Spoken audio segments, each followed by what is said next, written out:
Hey everybody, welcome back to the Cabral Concept. Appreciate you being here. Episode 3399 of the show. Yes, I will link up all of the unbelievable facts I was able to uncover about the shocking truth about chewing gum and all of the plastics in it. Now, just a few weeks ago, I shared the recent news that many other people in the health space were talking about.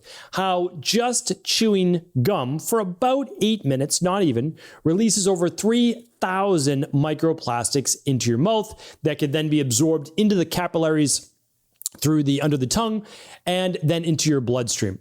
It could then end up in anywhere from your reproductive organs to your heart, your brain, and much more. And all of this backed by science, by actual research.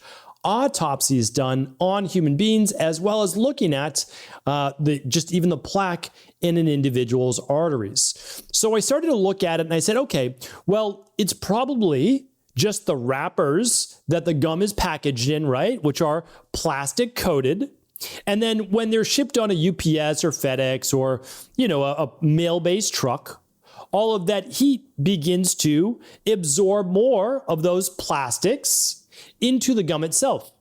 And while that is true, I didn't know the deeper, more, I would say, sinister truth behind most chewing gum.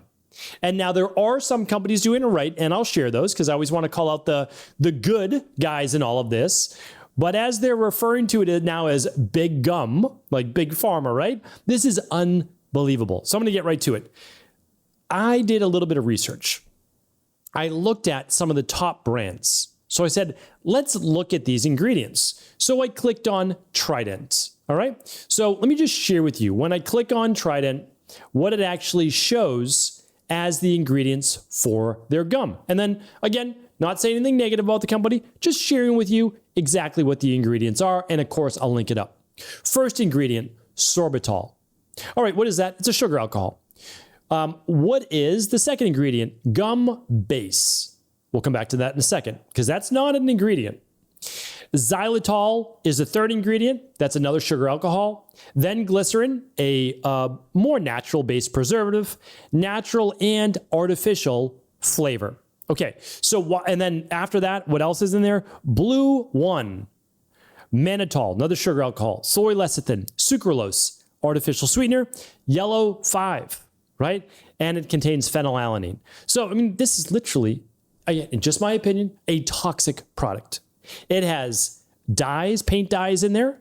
It has, I'm not a huge advocate of most sugar alcohols for the gut. It has artificial flavors, and it contains something called this gum based.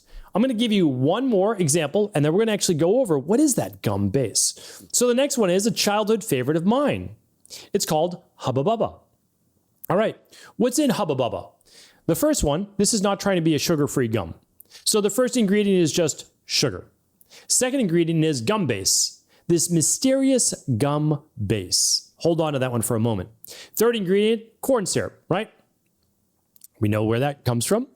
And then less than 2% of glycerol, natural and artificial flavors, soy lecithin, the aspartame for another artificial sweetener. Instead of sucralose, they use aspartame. Then there's Red 40 and Red 40 Lake. And then there's BHT, not the worst thing, just to maintain, it's basically a food preservative to maintain freshness. Okay, so when we look at these, they're, in my opinion, not very healthy. They contain food dyes, they contain a lot of sugar alcohols and or sugar itself, maybe not great for the teeth, right? But they contain this thing called gum base. So I said, okay, what is this gum base? Well, it turns out that there is no such thing in the world of gum base. It is actually something, as I said, more sinister. So chewing gum, this is a direct quote, chewing gum contains plastic-like substances in its gum base, which is made of polymers, plasticizers, and resins. Resins would be more natural if it was from natural something or other. I'll talk about that in a moment, but it's not. The exact composition of gum base is considered proprietary information.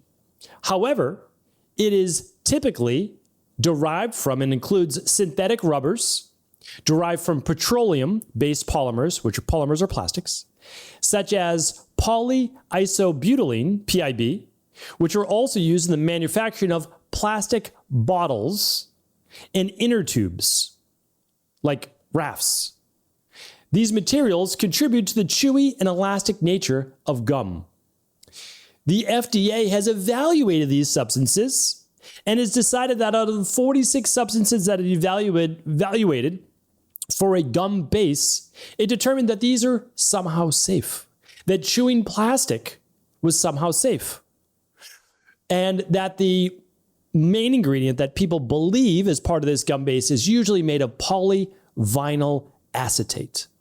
So when you're wondering now where all of these plastics and microplastics come from, and you are someone that chews gum, this is one of the major areas because the literally second ingredient, gum base, that gives it its chewiness is a plastic. It's literally chewing on plastic.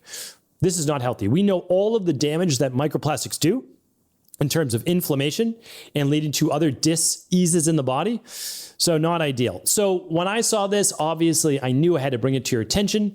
I didn't want it to just be some research on a Friday review, although I love bringing you my Friday review research, but I wanted to give it its own show so that you could share this with anyone that chews gum.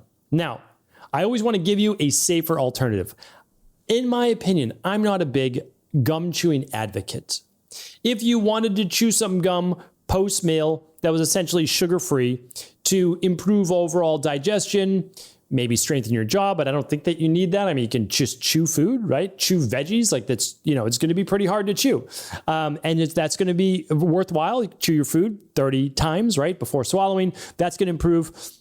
So here's the thing. I don't think that we need gum post-meal, but if you're someone that enjoys it, let's give you a more natural-based ingredient.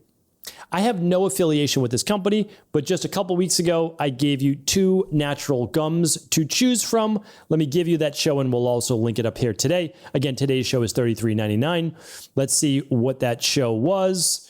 I believe it was last week, episode $33.95. But if it's not, we will certainly link it up for you today at stephencabral.com/33.99. But one of those gums was called Simply Gum. They have a product I think also called like Simply Mint. Let me read you the ingredients. Organic raw cane sugar, couple grams, natural. A natural chicle base. I'll get to the chicle base in a moment. Natural peppermint oil.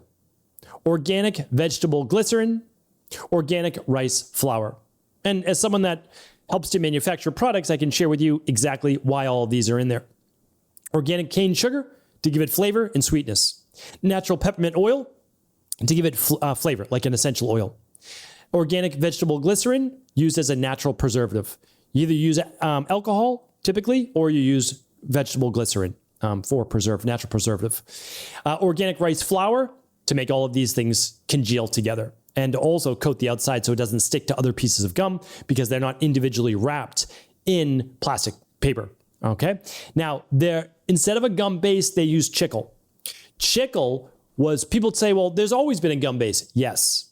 Natural resins, such as mastic gum, have always been chewed for thousands of years, right? In Greece, they chewed mastic gum. It's literally a resin that you can chew on. Eventually, kind of disintegrates. You can just spit it out. Chicle is another natural one. This is a chicle base, which is just, again, from nature, like a resin, right? Something chewy. Is it exactly like plastic chewing the plastic polymers? No, right? But it's a lot healthier. And then it also contains something called candelilla wax. Apologies if there's a mispronunciation there. And citric acid, which is a natural preservative. And if it's non-GMO, it's not coming from GMO mold, like a lot of people say. Citric acid can come literally from citrus-based fruit as well. All right, the candelilla is actually a shrub that wax can come from. I don't love waxes and all these things, but honestly, it's how you make gum. Like, it's a big part of that. So I do have to say is if you don't like that, then yeah, you probably just don't want to chew gum. But this is a much more natural alternative that does not include plastic. There's no plastics in this, and there's more truth in labeling. So I'm a really big advocate of truth in labeling. Like, we literally tell you what's in our vegetable capsules at Equal Life. We tell you all those things. With something like Simply Gum, if you don't like the ingredients, totally fine, but they share with you everything that's in there. They do not share in these other brands what the gum base is, but we know that it's made from some type of petroleum plastics, and more. So I wanted to share that with you here today. There are natural alternatives, and I believe that knowledge is power. And if you're someone that loves to chew gum, it's not worth it. It's not worth putting that level of plastic in your body, especially on a daily or sometimes even multi-times per day. So as always, if the show was helpful, do feel free to share it with anyone you believe it could serve. I appreciate you being a part of this Cabral community, Cabral Concept community. And of course, each and every day we'll bring you a new podcast on all things health, wellness, and high performance. Take care. Thanks so much for tuning into today's show. Before you go, don't forget to hit that subscribe button. I want to make sure that you're getting our daily content, not missing out on anything functional medicine, wellness, weight gain, weight loss, anti-aging, living longer, stronger, and all of the most cutting-edge research. And if there's any topics you want to hear, feel free to leave them in the comments below. Take care.